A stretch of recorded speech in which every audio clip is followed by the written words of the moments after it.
Mecanismos da Mediunidade, André Luiz, capítulo 11, Onda Mental. Onda hertziana. Examinando sumariamente as forças corpusculares de que se constituem todas as correntes atômicas do plano físico, podemos compreender sem dificuldade, no pensamento ou radiação mental, a substância de todos os fenômenos do espírito, que se expressam por ondas de múltiplas frequências, ou seja, todos os fenômenos do espírito se expressam pela radiação mental em múltiplas frequências, porque são múltiplos sentimentos, múltiplos pensamentos. Cada hora a nossa aura tem uma cor, nós mudamos de humor, enfim, não conseguimos nos manter sempre na mesma vibração. E ele está falando todas as correntes atômicas do plano físico. No plano físico estamos todos e cada um tem uma frequência própria. Valendo-nos da ideia imperfeita, podemos compará-lo de início à onda hertziana, tomando o cérebro como sendo um aparelho emissor e receptor ao mesmo tempo. Então, vamos abrir aqui um parênteses, né? Ondas de rádio são um tipo de radiação eletromagnética com comprimento de onda maior e frequência menor do que a radiação infravermelha. Como todas as outras ondas magnéticas, viajam à velocidade da luz no vácuo.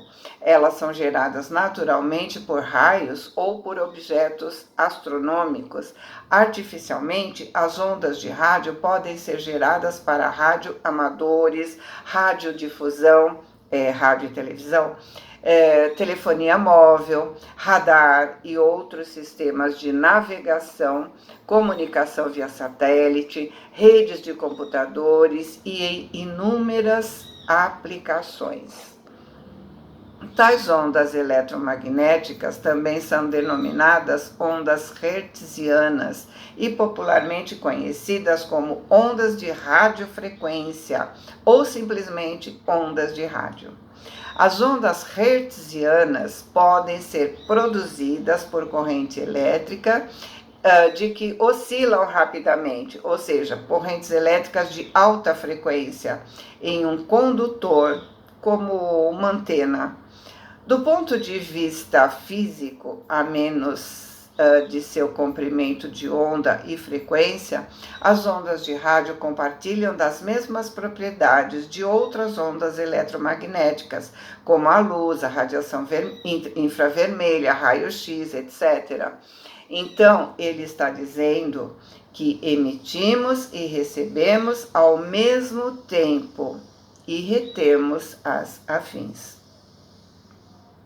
Pensamento e televisão. Recorrendo ainda a recursos igualmente incompletos, ou seja, não é igual, mas é uma comparação aproximada. Recordemos a televisão, cujos serviços se verificam à base dos poderosos feixes eletrônicos devidamente controlados. Então, como é que funciona a televisão? Raios catódicos são feixes de elétrons produzidos quando uma diferença de potencial elevada é estabelecida entre dois eletrodos localizados no interior de um recipiente fechado contendo gás rarefeito. Uma vez que os elétrons têm carga negativa, os raios catódicos vão do eletrodo negativo, o cátodo, para o eletrodo positivo, o ânodo. Quando a pressão interna do tubo chega a 1/10 de pressão ambiente, o gás que existe entre os eletrodos passa a emitir uma luminosidade. Quando a pressão diminui, mais ainda, 100.000 vezes menor que a pressão ambiente, a luminosidade desaparece, restando uma mancha luminosa atrás do polo positivo. Ele está falando isso, as televisões de 1950, né? Nos transmissores dessa espécie, é preciso conjugar a aparelhagem necessária à captação, transformação, irradiação e recepção dos sons e das imagens de modo simultâneo. Da mesma forma, até certo ponto, o pensamento, a formular-se em ondas, age de cérebro a cérebro, quanto a corrente de elétrons de transmissor a receptor. Em televisão, o que pensamos, emitimos, e quando verbalizamos, nosso receptor capta nossa imagem e som. Não desconhecemos que todo espírito é fulcro gerador de vida onde se encontre. Em toda espécie de vida começa um impulso mental. Sempre que pensamos, expressando o campo íntimo, na ideação e na palavra, na atitude e no exemplo, criamos formas, pensamentos ou imagens moldes que lançamos para fora de nós pela atmosfera psíquica que caracteriza nossa presença. Então, onde estivermos, vamos criar nossa psicosfera e a nossa presença interage com encarnados ou desencarnados, porque o que nós pensamos, nós falamos, lançamos para fora de nós. Sobre todos os que aceitem o nosso modo de sentir e de ser, consciente ou inconscientemente, atuamos como o hipnotizador sobre o hipnotizado, verificando-se o inverso toda vez que aderimos ao modo de ser e de sentir dos outros. Por quê? Porque nós influenciamos a ideia da pessoa com quem estamos conversando e somos influenciados por elas. Por isso que ele disse que era uma comparação incompleta, porque no rádio só recebemos, enquanto as pessoas damos e recebemos, porque estamos na mesma faixa de sintonia.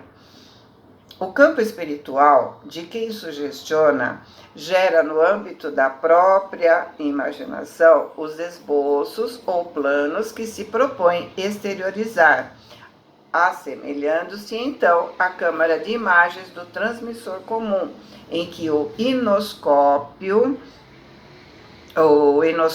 foi o primeiro tubo de câmera de televisão prático a ser usado nas primeiras câmeras de televisão, né? Então ele diz, em que o inoscópio, com o jogo de lentes adequadas, focaliza a cena sobre a face sensível do mosaico que existe numa das extremidades dele mesmo, o inoscópio. Ao passo que um dispositivo explorador situado na outra extremidade fornece um feixe tênue de elétrons ou raio explorador que percorre toda a superfície do mosaico. Então, a diferença que existe entre essa TV de 1950, que ele descreve para nós, e nós, é que no aparelho a imagem transmitida é pura. E as nossas vêm junto com os nossos sentimentos, com as nossas emoções, que são captados por sintonia. Quando o raio explorador alcança a superfície do mosaico, desprende-se deste uma corrente elétrica de potência proporcional à luminosidade da região que está atravessando, e compreendendo-se que a maior ou menor luminosidade dos pontos diversos do mosaico equivale à imagem sobre ele mesmo refletida.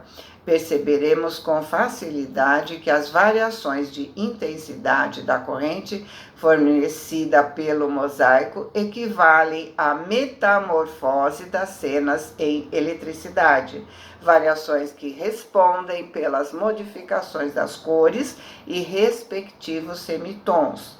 Então, esse mosaico é formado pelos nossos sentimentos, nossas emoções. São os caquinhos de cores diferentes que compõem nosso mosaico. quanto mais de um sentimento emitimos, mais daquela cor vai ser composto o nosso mosaico, mais tristes ou mais gratos pelo que está acontecendo.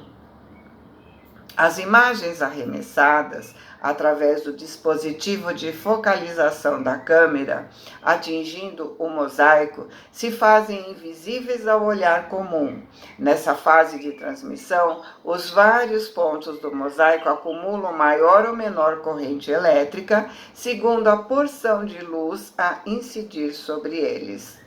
Somente depois dessa operação, que prossegue em várias minúcias técnicas, é que a cena passa ao transmissor da imagem, se reconstituindo através do cinescópio ou válvula de imagem no aparelho receptor.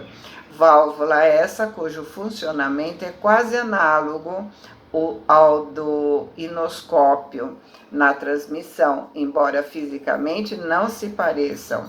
Então, no caso do médium, ele recompõe a imagem conforme a capacidade energética que ele tem, conforme o seu conhecimento, conforme a sua evolução. Fazendo um paralelo com a televisão, tínhamos a TV analógica, hoje temos a TV digital. Com o adaptador, quem ainda tem a analógica recebe as mesmas imagens que as pessoas que têm a digital. Porém, a qualidade da imagem não é a mesma. A qualidade do médium é a capacidade que ele tem de captar as mensagens através do seu filtro, que é o seu conhecimento, sua vibração, sua elevação moral. Lembra lá dos primeiros livros, em que André nos dá um exemplo de alguns médiuns que estavam no mesmo ambiente e cada uma percebeu parte diferente do que estava sendo mostrado? E nenhuma delas captou a essência da transmissão. Né? Uma viu um hospital, outra viu um jardim, mas a essência não foi captada. Mas nenhuma delas estava errada em termos do que viu, de falar o que viu, porque realmente fazia parte do contexto. Então, quanto melhor o aparelho, melhor a imagem, melhor a transmissão. No médium também. Quanto mais conhecimento ele tem, melhor ele transmite a informação. Células e peças. Com muito mais primor de organização, o cérebro ou cabine de manifestação do espírito. Então, entendamos, o cérebro é uma cabine de manifestação do espírito. O espírito se comunica através do cérebro, não é o cérebro que pensa. O cérebro é a cabine de transmissão. Então, ele dizia, com muito mais primor de organização, o cérebro ou cabine de manifestação do espírito, tanto quanto possamos nos conhecer no ponto de vista da estrutura mental em nossa presente condição evolutiva, possui nas células e implementos que o servem à aparelhagem correspondentes às peças empregadas em televisão para a emissão e recepção de correntes eletrônicas, exteriorizando as ondas que lhes são características, a transportarem consigo estímulos, imagens, vozes, cores, palavras e sinais múltiplos através de vias aferentes e eferentes nas faixas de sintonia natural. Então, cada um de nós é emissor e receptor, que vai emitir e receber conforme a sua evolução.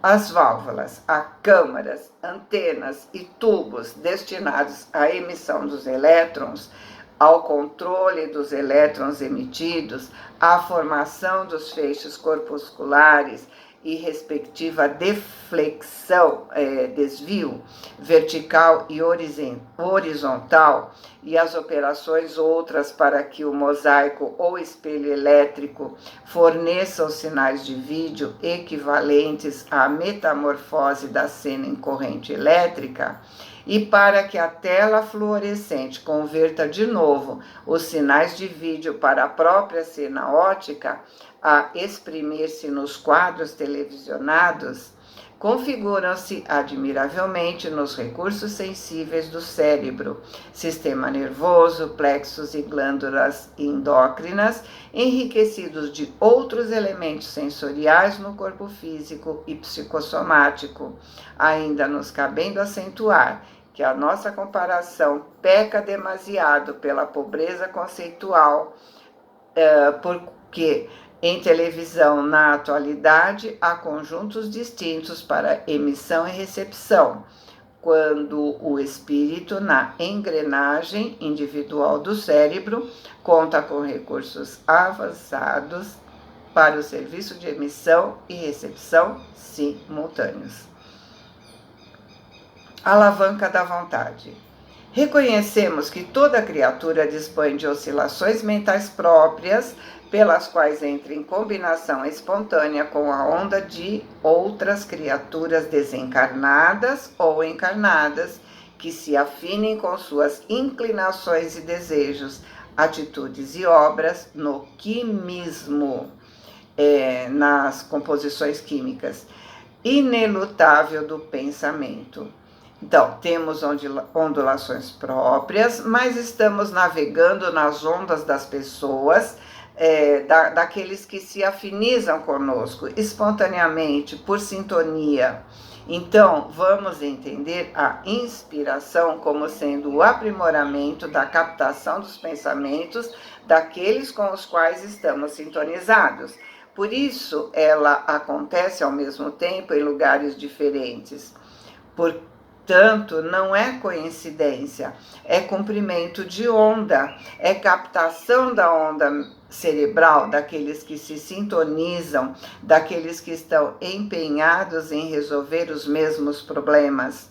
Hoje poderíamos comparar uma live onde temos pessoas de vários lugares reunidas pela sintonia dos mesmos ideais. Ou seja, estamos fazendo várias lives durante o dia, reunindo encarnados e desencarnados, segundo os temas dos nossos pensamentos.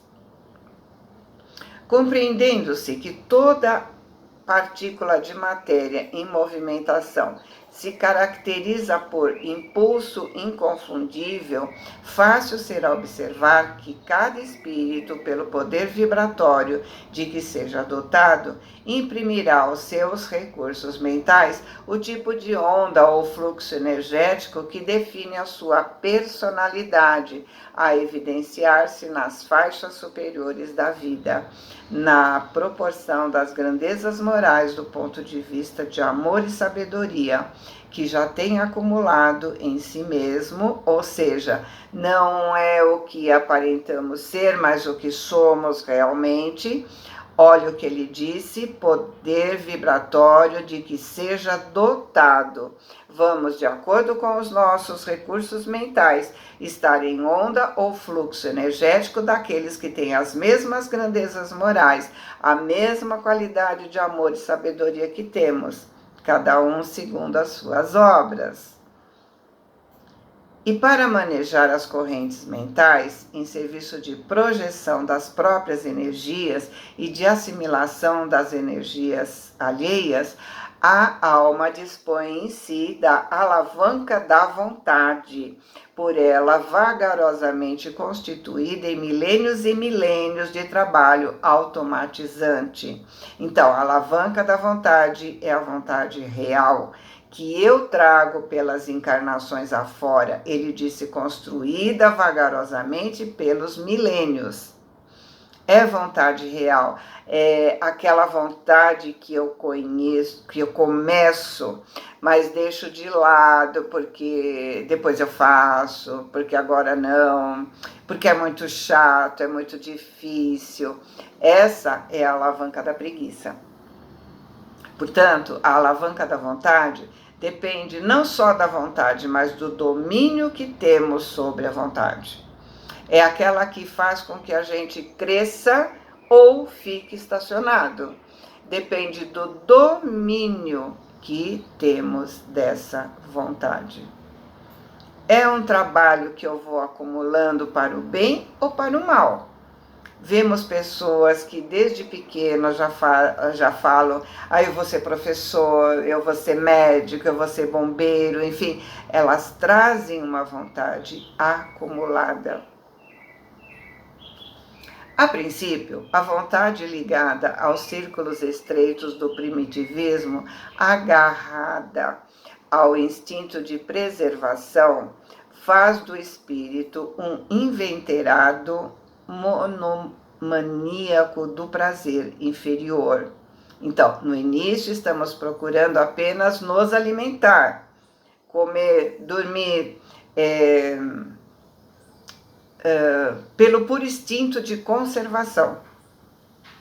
Avançando pelo terreno inicial da experiência, o homem aparece como um molusco inteligente, sempre disposto a fechar o círculo das próprias oscilações mentais sobre si mesmo, em monoideísmo intermitente. Então, o homem primitivo, no início da inteligência, se fecha em si mesmo com uma única ideia, a de se proteger, a de sobreviver. Vontade e aperfeiçoamento. A memória e a imaginação, ainda curtas, limitam a escolha do homem à simples tendência, que, no fundo, é aspecto primário da faculdade de decidir. Então, lembrando que a memória e a imaginação dependem do meio. Uma criança que mora lá numa tribo tem menos capacidade de imaginação do que aquela que é criada no meio cheio de alternativas, cheio de informações. Ele mesmo opera a retração da onda mental que o personaliza, repelindo as vibrações que o inclinem ao burilamento sempre difícil e à expansão sempre laboriosa, para se deter no reino afetivo das vibrações que o atraem, onde encontra os mesmos tipos de onda dos que se lhe assemelham, capazes de entreter a sua egolatria, no gregarismo das longas simbioses em repetidas reencarnações de aprendizagem. Então, a vontade deve ser cheia de coragem para ser diferente.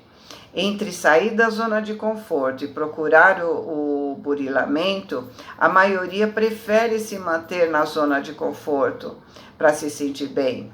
Para o gregarismo, ou seja, para se sentir aceito, para ter muitos likes, né? Cultivando assim a sua idolatria.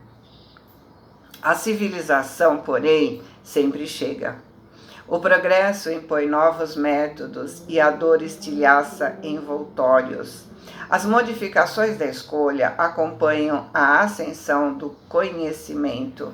Então, o planeta evolui, quer queiramos ou não.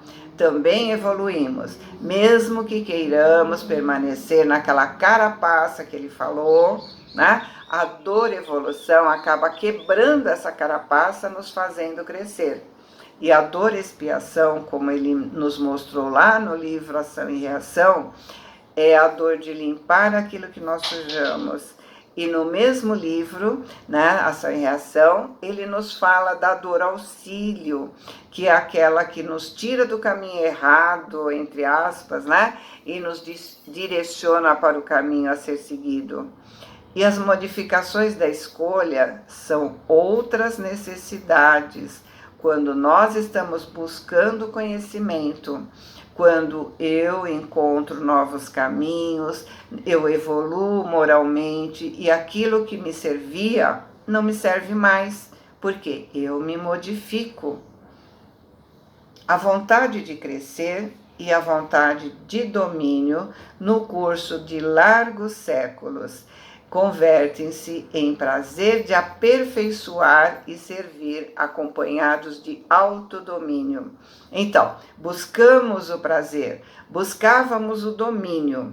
Com o conhecimento crescemos. Agora queremos aprender e servir, usar nossos talentos, Autodomínio não é esculturar o corpo, é aperfeiçoar o espírito, é o prazer do crescimento. Ciclotron. Ciclotron é um acelerador da vontade, aqui no caso, né? O título é Ciclotron da vontade, acelerador da vontade. Arremessa a criatura naturalmente a própria onda mental na direção dos espíritos que penetraram mais amplos horizontes da evolução. Alcançando semelhante estágio de consciência, a vontade no campo do espírito desempenha o papel de acelerador no mundo da química, bombardeando automaticamente os princípios mentais que se contraponham aos seus impulsos. Então, acelera a vontade de mudar, de evoluir, de deixar preguiça, a mesmice, a fuga da evolução através das redes sociais, dos joguinhos, das fofocas, enfim. E é ainda com essa faculdade determinante, a vontade, que a vontade, preside as junções de onda, junto àquelas que se propõem a assimilar no plano das sintonias, uma vez que quanto mais elevado o discernimento, mais livre se fará a sua criação mental originária para libertar e aprisionar, enriquecer e sublimar, agravar os males ou acrescentar os próprios bens na esfera do destino. Ou seja, é a nossa vontade que nos leva a assimilar pela sintonia, a nos aprisionar na mesmice, a praticar maldades que agravam nossa situação, ou que nos enriquece, que nos liberta, que nos leva ao prazer do conhecimento. Jesus disse: conheça a vontade, conheça a verdade e ela vos libertará. Quando dizemos o universo conspira a nosso favor, nós deveríamos dizer: quando eu uso a minha vontade para o bem, eu busco sintonia com os afins, e como a união faz a força, eu consigo. Depende de nós.